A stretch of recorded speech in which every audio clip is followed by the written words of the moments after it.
Eins og fram kom í fréttum hefur ræða Davíðs Oddssonar seðlabankastjóra vakið sterk viðbrögð í dag, enda beindi hann spjótum sínum að bönkunum og segist margsinnis hafa varað við þeirri stöðu sem komin upp í íslensku fjármálalífi. Við buðum Geir Haarde, Ingibjörgu Sólrúnu Gísladóttur, Árna Mathiesen, Björgvini G. Sigurðssyni, Össuri Skarphéðinssyni og Jóhönnu Sigurðardóttur að koma í þáttinn, en ekkert þeirra þáði það. Við höfum ítrekað reynt að fá viðtal við Jónas F. Jónsson, forstjóra Fjármálaeftirlitsins undanfarnar vikur, en hann neitar því ávallt. Við ætlum að ræða við þau Höllu Tómasdóttur, stjórnarformann Auðar Kapital og Óla Björn Kárason orð Davíðs og stöðuna sem komin upp í stjórnmálunum. Heyrum einnig viðbrögð hagfræðinga við ræðu Davíðs. En áður en við byrjum á þeim Höllu Tómasdóttur og Óla Björni Kárasyni, skulum við heyri í hagfræðingunum Ólaf Ísleifssyni og Gylfa Magnússyni sem segja báðir að Davíð Oddsson gerir lítið úr ábyrgð Seðlabanka á bankahruninu með ummælum sínum í dag. Seðlabankinn hafi haft næg stjórntæki til að bregðast við stöðunni en hafi ekkert gert. Almennu viðbrögð við ræðu Davíðs í morgun. Já, mér fannst þetta mjög undarleg ræða. Það var eins og að bankastjórn Seðlabankans bæri enga ábyrgð á fjármálastöðugleika og hefði engin tæki til þess að tryggja hann og því fer fjarri. Það bara einfaldlega þannig að Seðlabankinn ber öðrum stofnunum fremur ábyrgð á fjármálastöðugleika og getur ekkert varpað þeirri ábyrgð yfir annan og gagnstætt því sem að Seðlabankastjóri sagði þá hafði bankinn og hefur ýmis tæki til að stuðla að fjármálastöðugleika, meðal annars mjög öflug tæki til þess að draga úr vexti bankana sem að augljóslega var þörf á. Og síðan verður auðvitað að setja veruleg spurningamerki við það ef að rétt er að Seðlabankinn taldi bankakerfi standa á brauðfótum í febrúar en gefur síðan út heilbrigðisvottorð fyrir þetta sama bankakerfi nokkrum mánuðum síðar. Það er raun og veru algjörlega ófyrirgefanlegt og ég skil ekki hvernig menn ætlast til þess að þeir sem gáfu út þau heilbrigðisvottorð sitji áfram og eigi þá að gefa út trúverðug heilbrigðisvottorð fyrir nýju bankana. Ég veit ekki hver á að taka mark á þeim heilbrigðisvottorðum. Ég get ekki ímyndað mér að margir útlendingar geri það. Það er mjög áhugavert að heyra það að Seðlabankinn hafi séð þessa þróun fyrir og vara við henni snemma á þessu ári, en það vekur þá leið þær spurningar af hverju hann beitti sér ekki frekar til þess að afstýra því efnahagslega stórslysi sem við höfum orðið hér fyrir. Af hverju hann steig ekki fasta til jarðar við að sækja hér fé í gjaldeyrisvarasjóðinn, við að beita sér fyrir samræmdum aðgerðum til þess að koma bankakerfinu hugsanlega í breyttri mynd, einhvern veginn klakklaust í gegnum þetta óveður. Það er að vísu alveg rétt að fyrir 10 árum eða svo að þá var fjármálaeftirlitið að nokkru leyti skorið frá Seðlabankanum og það hefur sjálfstætt hlutverk en það er nú eftir sem áður náin samvinna á milli þessara stofnana og raunar náin stjórnunartengsl líka en það breytir nú samt ekki því að þó að fjármálaeftirlitið hafi sjálfstætt hlutverk að þá er Seðlabankinn eftir sem áður með leikur aðalhlutverki í því að tryggja fjármálastöðugleika og brást í því hlutverki. Það er eins og bankinn vísi frá sér ábyrgð af sinni hálfu á eftirliti með bönkunum en það er nú samt þannig að bankinn hefur áhrifamikil tæki þar sem er náttúrulega bindiskylda, þar sem eru lausafjárreglur, annað af því tagi sem að hefðum átt nota til þess að hemja þá miklu útþenslu sem varð í vexti bankana. Ég átta mig ekki alveg á því hvernig bankinn getur skotið sér undan því að bera ábyrgð á eftirliti með bönkunum hvað þetta varðar. Það getur vel verið að hann hafi látið einhver varnaðarorð falla og raunar gerðu það nú ýmsir, ekki bara Seðlabankinn heldur ýmsir aðilar utan hans, þannig að ríkisstjórninni var sjálfsagt kunnugt það að það voru vandamál og sjálfsagt má finna einhverja ábyrgð hjá ríkisstjórninni á því að bregðast ekki við, en það gerir ekki ábyrgð Seðlabankans neitt minni. Já, þetta er svolítið eins og það hafi verið lesin upp þarna ákæra yfir ríkisstjórninni og þá væntanlega fyrir aðgerðaleysi í ljósi aðvarana bankans, en þá erum við eftir komin að því af hverju bankinn sjálfur beitti sér ekki frekar í þessu máli, fyrst að hann hafiði svona miklar og ítarlegar og nákvæmar upplýsingar stöðumála. Stöðumat, hver er staða bankastjórnar Seðlabankans og Seðlabankans í heildina í dag? Ég held að bankastjórninni sé ekki stækt, en ég hef reyndar haldið það mánuðum saman og hún hefur setið samt, þannig að ég veit ekki hvað máli það verið skipta, en hún virðist geta setið nánast sama hvað gengur á.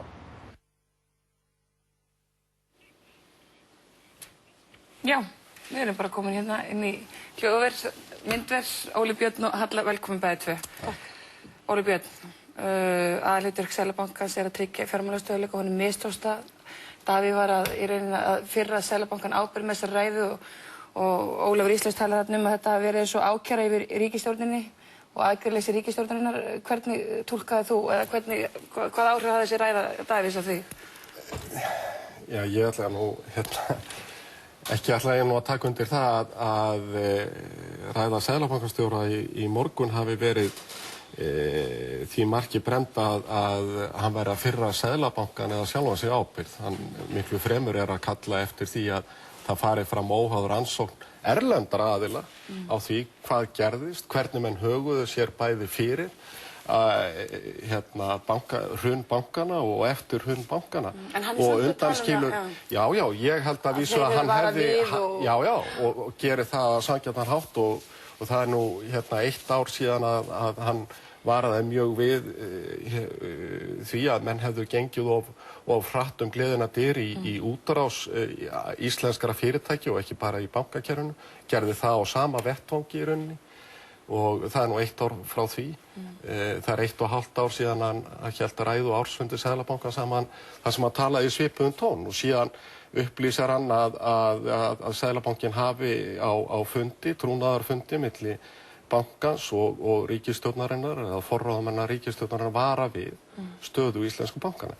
Ég held hins vegar að það sé alveg rétt að Davíð hefði að ósekju hefði hann átt að líta líka aðeins meira í eigin barm vegna þess að það er alveg ljóst að Seðlabankinn hefur auðvitað gert ákveðin mistök eins og svo margir aðrir og ég held að það sé sanngjarnt að benda á það að bankinn hafði tæki svo sem eins og bindiskyldu til að svona reyna, en þetta er nú ekki meira ákæruskjal heldur en þetta er auðvitað gagnrýni Davíðs á hlutina en mér fannst hins vegar það sem stendur eftir auðvitað sú spurning sem að Davíð Oddsson varpar fram. Hvernig stendur á því að fólk, almenningur, sem greinilega á að borga brúsann, ekki upplýstur það hvað raunverulega gerðist. Og mér finnst það merkilegt þegar að Seðlabankastjóri heldur því fram að vegna aðstæðna núna þá gildi engin lög bankaleynd í raun. Heldur verði að koma öllum málum hér upp á borðið þannig að menn átti sig á því hvað gerðist hér raunverulega fyrir og eftir hrun bankana. Halla, hvernig fannst þér að hlusta á þessa ræðu? Þú varst nú þarna í morgun, ekki satt? Jú, ég var þarna í morgun. Það er alltaf gaman að hlusta á Davíð. Hann er feikna góður ræðumaður og jafnvel meinfyndinn á köflum. Mér finnst það mjög merkileg ræða. Mér finnst kannski einna merkilegast. Hann talaði sem seðlabankastjóri í næstu klukkutíma og myndist varla nokkru orði á peningamálastefnuna, hvorki í fortíð né litið til framtíðar, sem að mér fannst mjög merkilegt. Og því upplifði ég þetta meira eins og pólitíska framboðsræðu eða einhvers konar pólitískt uppgjör og það sem að kannski veldur mér mestum áhyggjum af því í fyrsta lagi tel ég að seðlabankastjóri og pólitík eigi ekkert sérstaklega góða samleið yfir höfuð og hafi ekki átt langt skeið eða kannski nokkru sinni en alvarlegast þó að þegar þú ert með, við erum í mjög erfiðum aðstæðum á Íslandi í dag og við erum búin að tapa miklum trúverðugleika og trausti og það vegur mjög að því að okkur takist að byggja það upp að Seðlabankinn sem að náttúrulega á að starfa í umboði ríkisstjórnarinnar skuli skjóta föstum skotum og hann gerir á ríkisstjórnina og það sýnir að pólitíkin að þvælast fyrir því að við séum að leysa þau stóru verkefni sem við stöndum frammi fyrir með árangursríkum hætti. En það ekki akkúrat, Óli Björn, það er greiðlega mikil gremju samfylkingunum út af þessari ræðu og væntanlega ríkisstjórnin allir því að þeir hafa nú komið hérna fram og sagt það komið hérna fram einhverja tillögur og við vitum ekki betur en við höfum farið eftir þeim. Það sem er kannski alvarlegt í þessu það ekki, Óli Björn, að þarna virðist vera trúnaðarbrestur á milli aðila sem þurfa að starfa þétt og náið saman á krísutímum, þar að segja Seðlabankans og svo ríkisstjórnarinnar. Ég er trúnaðarbrestur. Hvað finnst þér? Ég ekki betur en að Geir Haarde forsætisráðherra hafi svarað þessari spurningu í kvöldfréttum að bankastjóri og Seðlabankans nýttu tröss ríkisstjórnar. En þetta í sjálfu sér, hann segir, við létum ríkisstjórnina vita á fundi. Hvað hann annað heldur en að í rauninni að er þetta túlkað öðruvísi en gagnrýni á ríkisstjórn? Við létum vita en hvað svo? Svo bara fór allt í kalda kol? Guð minn almáttugur, ég ætla ekki að draga fjöður yfir það. Ég líti á þetta sem harða gagnrýni á ríkisstjórnina, ég líti á þetta sem harða gagnrýni á bankana og ég líti á þetta sem harða gagnrýni á fjármálaeftirlitið. Hversu réttmætt síðan svo gagnrýni er allt annað mál. En æskilegt að þetta komið fram með þessum hætti pólitíkin þarna á milli Seðlabanka og síðan ríkisstjórnar sem að þurfa að starfa þétt að ná saman? Nú skulum við, þetta tvennt, sko. Annars vegar, það kann vel að vera að það hafi ekki verið æskilegt að eitthvað hafi ekki átt að koma fram núna. En býtu, mér finnst það nú sérkennilegt að fjölmiðlar eru farnir að kvarta yfir því að mál séu upplýst. Það finnst mér mjög sérkennilegt og mér finnst það mikilvægt að fá að vita það að Seðlabanki Íslands hafi í febrúar varað ríkisstjórnina við stöðu íslensku bankana. Mér finnst það mjög mikilvægt. Mér finnst það mjög mikilvægt upp á framhaldið og hvernig við ætlum að halda málum. Og mér finnst það líka, ég hef miklar áhyggjur af því og það er greinlegt að seðlabankastjóri hefur greinilega áhyggjur af því, þannig ég er ekki alveg sammála því sem að Halla segir að hann sé ekki að líta fram á við. Hann er einmitt að vara við því að menn séu að gera sömu mistökin og voru gerð hér í tíð gömlu bankana, að nýju bankanir eru rauninni farnir að eiga og ganga frá lánasamningum við gömlu skuldarana, þannig að það eina í rauninni sem gerist hér, þannig les ég ræðu Davíðs, að það eina sem gerist hér, eða hættan er svo, að það sem gerist hér, er að við stöndum uppi með það að almennir skattgreiðendur, landsmenn, borgar hér brúsan, en eigendur hinna skuldsettu fyrirtækja og útrásarfyrirtækja, þeir fá afskrifaða sína skuldir en halda fyrirtækjunum. Ergo, þetta er eitthvað besta sem fyrir þessa aðila hefur komið. Halla, þú deilir pílið til þessum við ekki áhyggjur með Óla Birni og þú hefur áhyggjur líka einhvern veginn af þessari pólitísku stöðu í dag og bara stöðu þjóðarinnar og framhaldinu. Já, ég deili það nefnilega alveg og mér fannst það besta sem að kom fram í ræðu Davíðs í morgun var að hann hvatti til þess að erlendir sérfræðingar fengnir til að gera úttekt á Seðlabankanum. Ég hef lengi verið talsmaður þess að við fáum erlendar sérfræðingar til að leiða úttektina á uppgjörið og setjum það í skýran farveg þeirra með aðgangi íslenskum sérfræðingum eins og til þarf, en ég vil að erlendir og óháðir aðilar leiði þessa úttekt og þetta uppgjör sem ég held að þurfa að fara fram. Mér langar til að reyna að setja það til hliðar svo við sem þjóðin getur reynt að ausa hérna upp úr skútunni sem er migleg, fyrirgefiði, og setja einhverja sýn fyrir hvernig við ætlum að sigla út úr þessu. Til þess þarf framtíðarsýn og samstöð á milli stjórnvalda. Við erum að taka hér stór lán, okkur langar til að fara að byggja hérna upp nýtt Ísland. Við höfum einstakt tækifæri til þess að byggja það upp á nýjum gildum, nýrri hugmyndafræði og annarri nálgun heldur en kom okkur í þessi vandræði. En þér finnst ríkisstjórnin ekki hafa þessa nálgun? Ég sé bara ekki sko að það hafi, hvert sem ég horfi sé ég allt sama fólkið ennþá við stjórnvölin. Mér er alveg sama hvort ég horfi til Seðlabanka, fjármálaeftirlits, viðskiptalífs, stjórnvalda eða annað. Hvað viltu gera? Hvað viltu sjá núna bara hver næstu skref? Ég vil sjá að það verði einhver uppstokkun sem á sér stað. Hún er ekkert endilega alltaf gert að því það er einhver sagt sönnuð eða ekki. Hún er gerð til að hleypa nýrri hugmyndafræði nýjum gildum.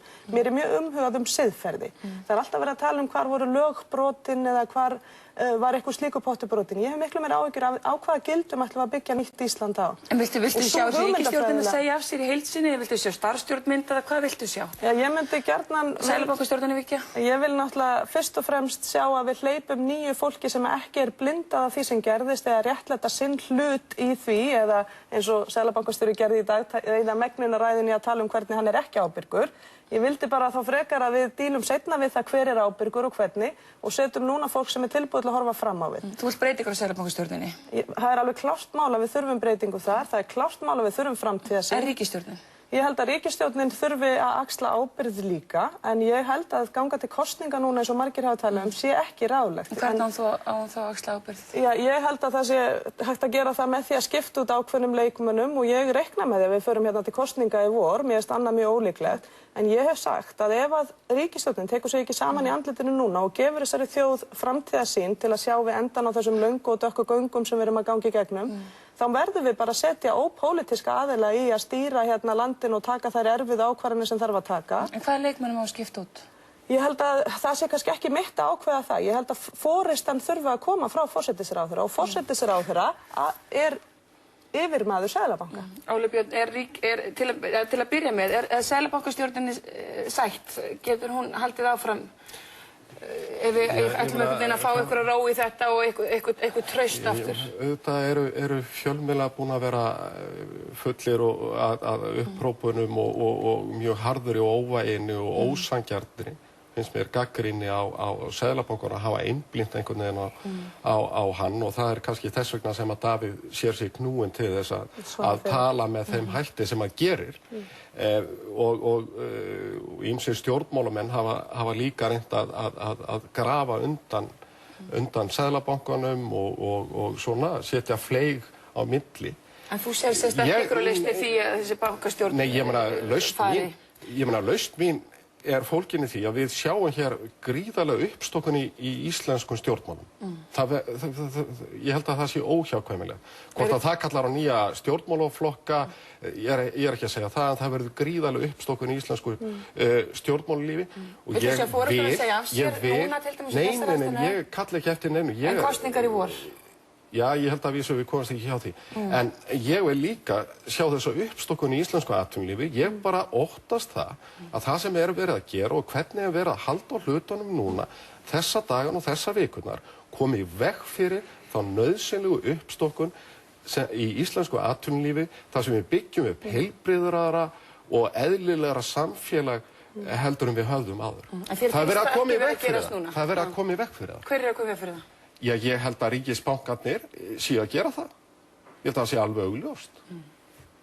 Það er alveg með ólíkindum að við skulum á svona tímum ennþá vera með allt sama fólkið, sömu hugmyndafræðin og sömu siðferðið að leiðarljósi. Það er það sem ég er að segja. Við hljótum að þurfa að hleypa nýjum áherslum að ef við ætlum að endurreisa nýtt Ísland. Hefur þetta Lokarinn Halla og Olbjörn, takk fyrir komuna. Það hefur reynst erfitt að ná tali af Jónasi F.R. Jónssyni, forstjóra fjármálaeftirlitsins, en Kastljós hefur ítrekað reynt að ná tali af honum undanfarna vikur. Helgi fór bæði í fjármálaeftirliti í dag og einnig í Alþingishúsið og ræddi við Ingibjörgu Sólrúnu Gísladóttur, formann Samfylkingarinnar, þegar hún var á leið á þingflokksfund síðdegis í dag. Annar þingflokksfundur ykkar í dag? Það er ekkert óöld við það. Það er bara að fara inn og ræða máli. Og hvaða mál? Já, bara kemur vantilega í ljós eftir fundin. Nú er ég að fara inn á þingflokksfund, tala við ykkur eftir. Þið eru ekki að fara að ræða Vegagerð á Vestfjörðum, er það? Nei, ég reyndar ekki von á því. Er það Seðlabankastjóri? Ég hef svo við ræðum önnur og stærri mál heldur en Vegagerð á Vestfjörðum núna. Seðlabankan? Við erum bara að fara við mál. Hvaða mál? Seðlabankan? Við erum bara að fara að ræða. Hvernig fannst þér ræðan Seðlabankastjóri í morgun? Það er bara venjulegu þingflokksfundur. Jóna? Ræða Seðlabankastjóra á morgunverðarfundi í morgun, heldur hún verði rædd? Það þykir mér ólíklegt. Ræða Seðlabankastjóra, verður hún eitthvað rædd? Ég ger alveg ráð fyrir því að það verður rætt eins og hvað annað. Já, ég er búin að lesa ræðuna og það er ansi margt í ræðinu sem að mér finnst orka mjög tvímælis og ekki sem meira sagt. Eins og hvað? Það er margt, þetta var löng ræða, klukkutíma ræða, en ég sé ekki að það þjóni neinum sérstökum tilgangi, ekki síst við þær viðkvæmu aðstæður sem að núna eru uppi í íslensku fjármálalífi, að fara að tróða illsækir við Seðlabankastjóra. En það er rétt sem að framkemur hjá honum að við höfum margsinnis rætt vanda íslenska bankakerfisins. Ég hef líklega setið 6 fundi þar sem þetta hefur komið til tals á milli Seðlabankans og stjórnvalda. Fyrsti fundurinn 7. febrúar og svo síðasti 8. júlí. Þannig að ég hef svo sem haldið ágætt yfirlit yfir fundina. Og það sem við rættum var meðal annars vandi bankakerfisins. Ráðherrar Samfylkingarinnar, njóta þeir trausts þingflokksins? Að sjálfsögðu ekki það. Hvernig er almenningur að treysta sökudólgunum fyrir því að halda áfram störfum, Ingibjörg, þegar þeir eru búin að koma þjóðinni í þessi mestu vandræði í lýðveldissögunni? Er þá eðlilegt að sökudólgarnir séu enn að störfum og séu enn að makka og séu að fá lán sem að muni skuldsetja þjóðina til ráðstöfunar? Já, nú ert þú að benda á einhverja tiltekna sökudólga og ég ætla ekki að taka þátt í því á þessum tímapunkti, en þetta er það sem ég hef að segja. En af hverju brást fjármálaeftirlit ekki við? Þeir eru búið að vara ykkur við því að bankarnir sé að verða stórir þegar Landsbankinn stofnar til þessara skuldbindinga með þessum Icesave-reikningum út í Hollandi seinni part ársins. Af hverju er ekki búið að bregðast eitthvað við? Er úrskat ræða það við fjármálaeftirlitið? Herðu, Ingibjörg.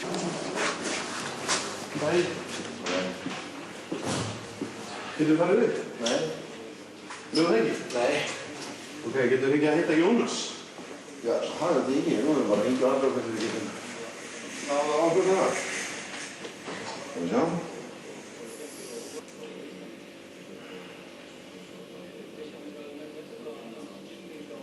mér að það svo mikið fundi núna, sko.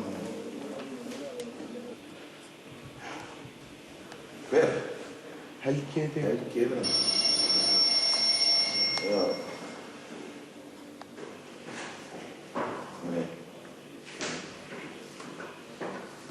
Kemur þér augnablik? Jep, takk.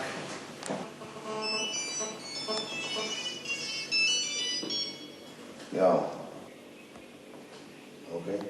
Herri, ég kem hér fram líka. Ok, bless. Sko, það er rosalega í fundi núna, sko, þetta ekki. Þið erum ekki með neitt pantaviðtal og ekki neitt, þannig að...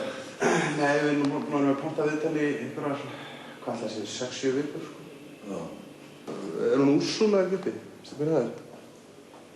Það er náttúrulega flesta fólki hérna. Þeir eru að melda ykkur mót, sko. Já, við erum búin að vera að gera það í nokkuð marga vikur, sko. Þannig að við ætlum bara aðtöku hvort það myndi ekki vera bara henta bara við kæmum, sko. Sæl, Helgi Seljan hérna, Kastljósi. Æ, heyrðu, við erum hérna niðri. Ætlum aðtöku hvort við getum ekki fengið að tala eins og Jónas.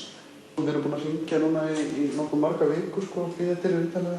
Hann er alltaf upptekinn, sko, þannig að við ætlum að það verður ekki bara fínt ef við kæmum, sko. Býtu, hvað segir, er húsnæðismálinn þannig að þið getið ekki til? En við getum líka bara boðið honum að koma hérna niður, eða finna aðstæðina niður ef hann vill, sko. Ok, takk hérlega.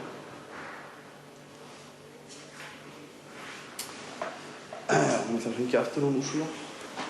Hún hérna er upplýsingafulltrúi Dómafélagseftirlitsins. Ok, en hérna þá þætti okkur vænt það að þú getur látið okkur vita leið og honum hentar að koma í viðtali að þetta er náttúrulega búið að taka einhverjar 6-7 vikur, sko. Ok.